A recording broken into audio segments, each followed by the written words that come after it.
반갑습니다. 이스라엘 이야기 세 번째 시간을 맞이하게 됩니다. 지난 시간에는 지중해 평야 지역을 살펴보았고, 특별히 블레셋 5도시에 대해서 또 블레셋 평야에 대해서 살펴보았습니다. 오늘은 블레셋 평야 위쪽인 샤론 평야에 대해서 살펴보기를 원합니다. 이 샤론 평야는 이스라엘 서쪽 지중해 연안에 위치한 욥바에서, 남쪽으로는 욥바에서 북쪽으로는 갈멜산에 이르는 해안 평야를 말합니다. 이 샤론 평야는 크기가 남북으로는 48km이고 그리고 동서로는 16km에 이릅니다. 이 지역의 대표적인 도시로는 가이사라와 욥바가 있습니다. 이스라엘 인구 절반이 이곳 지역에 도시를 형성해서 살고 있습니다. 그만큼 기후적으로도 지형적으로도 사람이 살기에 용이한 요건을 갖추고 있다고 볼 수 있습니다.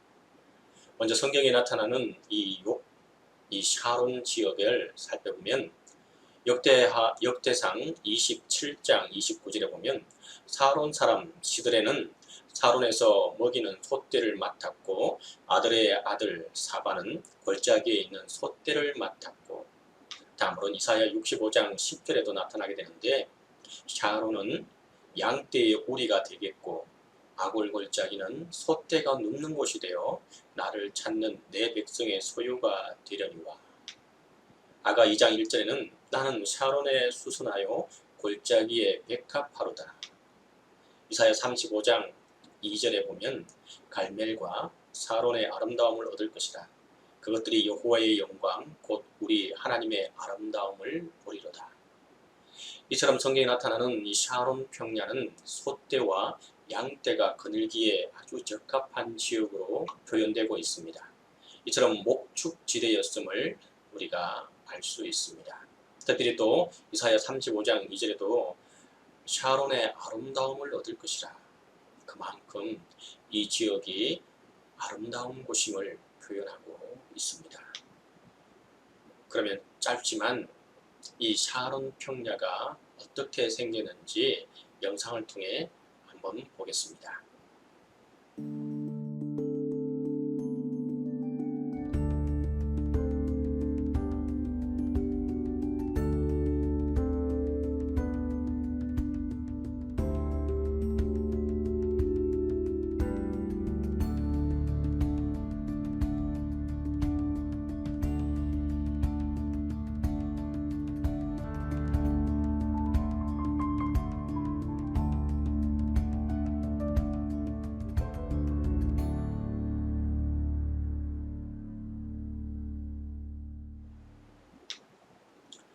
다음으로는 이 샤론 평야에 있는 도시 중 먼저 가이사라를 살펴보도록 하겠습니다. 이 가이사라는 성경의 사도행전 10장 1절에 보면 가이사라에 고넬료라는 사람이 있으니 이달리아 부대라 하는 군대의 백부장이라. 먼저 이 가이사라는 헤롯 대왕이 인조 항구를 축소하여 로마 황제 가이사 아구스토에게 헌장한 지중해 연안 도시입니다. 지난 전에도 말씀드렸지만 이 지중해 지역의 해안가는 수심이 낮고 그리고 모래로 형성되어 있어서 항구를 만들기에 아주 불편한 해안가입니다. 하지만 이 헤롯 대왕이 이곳을 가이사라를 특길이 인조 항구를 축소하게 되는데 어마어마한 공사가 진행되어서 이처럼 항구를 만들게 되었습니다. 다음으로는 사도행전 8장 40절에 보면 빌립은 아소도에 나타나 여러 성을 지나다니며 복음을 전하고 가이사라에 이르니라. 신약 성경에서 가이사라는 집사 빌립이 전도한 성읍 중 하나로 언급하고 있습니다. 사도행전 10장 24절에는 이튿날 가이사라에 들어가니 고넬료가 그의 친척과 가까운 친구들을 모아 기다리더니 베드로는 이곳에서 로마 백부장을 회심시키게 되는 역사가 일어나게 됩니다. 그리고 또 사도행전 9장 10절에는 형제들이 알고 가이사라로 데리고 내려가서 다소로 보내니라. 회심한 바울이 이제 고향 다소로 가는 도중에 이 도시에서 복음을 전하게 되고, 후에 2차, 3차 선교 여행에서 다시 이곳 팔레스타인으로 복귀할 때도 이 항구를 이용하게 됩니다. 또한 3차 선교 여행 후 예루살렘에서 체포된 바울은 이곳에서 감금되어 있다가 총독 벨리스와 베스도, 아그리파 2세 앞에서 변론하게 되는 장소도 바로 이곳입니다. 또한 로마로 압송될 때 이곳에서 배를 타고 출항하게 되는 장소입니다. 가이사라는 규모 면에서 아주 큰 항구 도시였습니다. 헤롯이 이렇게 큰 항구 도시를 건설한 이유는 자신이 이스라엘의 위대한 통치자임을 대내외에 과시하기 위함이었습니다. 구약시대의 이스라엘의 항구로는 솔로몬이 성전을 건축할 때에 북쪽 레바논에서 금과 백향목을 수입하던 항구 바로 요바가 있었습니다. 그러나 새로운 항구를 건설함으로써 로마의 문물을 신속히 받아들이고 또 사마리아의 농산물을 로마에 수출하면서 자신의 이름을 가시하고자 했던 것입니다. 그리고 가이사라는 지중해에 위치해 있어서 식수로 사용할 물을 얻기가 매우 어려운 도시입니다. 가이사라의 식수를 공급하기 위해서 가이사라 북쪽에 있는 갈멜산으로부터 물을 끌어가기 위해서 9km에 달하는 도수교를 건설했습니다. 오늘날 남아있는 도수교는 헤롯 시대의 도수교에 로마 시대의 한 쌍의 다리를 추가시킨 형태입니다. 물은 다리 위로 흐르도록 되어 있으며 모래와 먼지가 들어가는 것을 막기 위하여 그 위에 뚜껑을 설치해 놓았습니다. 이제 함께 이곳 가이사라에 대해 영상을 보도록 하겠습니다.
다음으로는 욥바에 대해 알아보겠습니다. 욥바는 비록 작은 규모의 항구 도시였지만 역사적 역할이나 그 영향력은 매우 큰 도시입니다. 욥바는 메소포타미아 지역과 이집트를 연결해주는 해안길이 지나가는 곳에 위치하고 있는 항구 도시로 가이사라가 등장하기 전까지 고대의 유일한 항구 도시였습니다. 그래서 경제적으로 이스라엘의 역사에서 중요한 항구 도시로 등장합니다. 이스라엘 내부 도로도 이곳을 중심으로 발달하게 되고, 그리고 예루살렘으로 직행할 수 있는 이스라엘에서 가장 오래된 항구 도시입니다. 성경에는 다음과 같이 기록합니다. 여호수아 19장 46절에 메얄곤과 락곤과 욥바 맞은편 경계까지라. 성경의 욥바가지처럼 처음 등장하는 것은 여호수아가 가나안 땅에 들어가서 12지파에게 땅을 분배할 때 단지파의 땅 경계로 등장합니다. 역대하 2장 16절에는 우리가 레바논에서 당신이 쓰실 만큼 벌목하여 때를 엮어 바다에 띄워 욥바로 보내리니 당신은 제목들을 예루살렘으로 올리소서 하였더라. 그 다음에 솔로몬 통치 때 솔로몬이 성전을 건축하기 위해 레바논으로부터 백향목 제목을 예루살렘으로 가져갈 때 바다를 이용하여 운반했는데 그때 사용했던 항구 도시가 바로 이 욥바입니다. 다음으로는 에스라 3장 7절에 이에 석수와 목수에게 돈을 주고 또 시돈 사람과 두로 사람에게 먹을 것과 마실 것과 기름을 주고 바사 왕 고레스의 명대로 백향목을 레바논에서 욥바 해변까지 운송하게 하였더라. 바벨론 포로 시대 이후 바사, 다시 말해서 페르시아 황제 고레스의 칙령으로 이 스룹바벨이 기환할 때도 레바논의 시돈과 두로 사람들의 지원을 받아서 제2성전, 다시 말해서 스룹바벨 성전을 건축할 때 이 백향목을 바다를 통하여 욥바 항구를 이용하여 예루살렘으로 운반하게 됩니다. 다음으로는 우리가 너무도 잘 알고 있는 요나 선지자가 등장하는 요나 1장 3절입니다. 그러나 요나가 여호와의 얼굴을 피하려고 일어나 다시스로 도망하려 하여 욥바로 내려갔더니 마침 다시스로 가는 배를 만난지라. 여호와의 얼굴을 피하여 그들과 함께 다시스로 가려고 뱃삭을 주고 배에 올랐더라.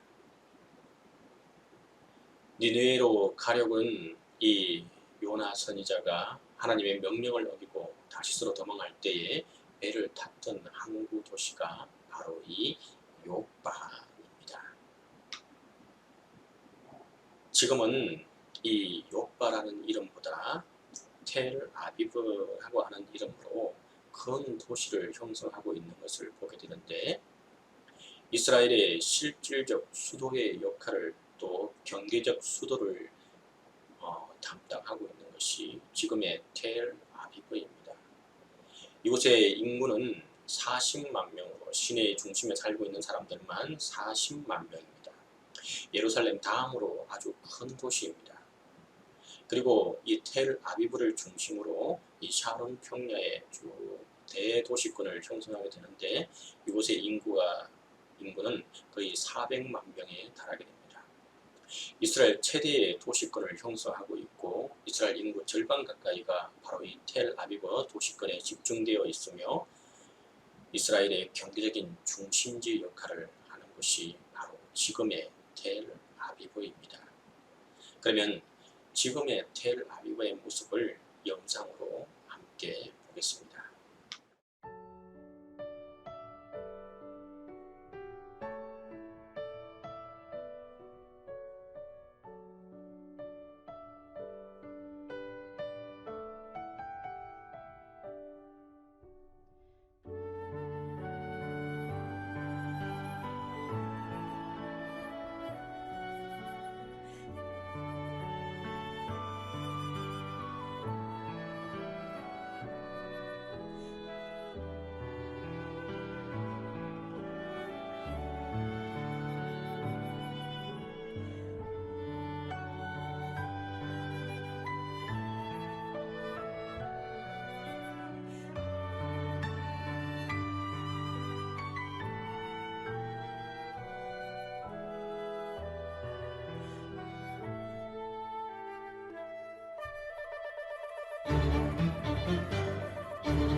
지금까지 샤론 평야에 대해, 그리고 사론 평야에 있는 큰 도시에 대해, 그리고 성경에 나타나는 부분들에 대해 살펴보게 되었습니다. 오늘은 여기까지 하고 다음 시간에는 악고 평야와 이스라엘 평야에 대해서 같이 알아보는 시간 갖겠습니다. 그리고 계속해서 중앙 산악 지역으로 이제 넘어가도록 하겠습니다. 다음 시간까지 건강하시고 다시 만나도록 하겠습니다.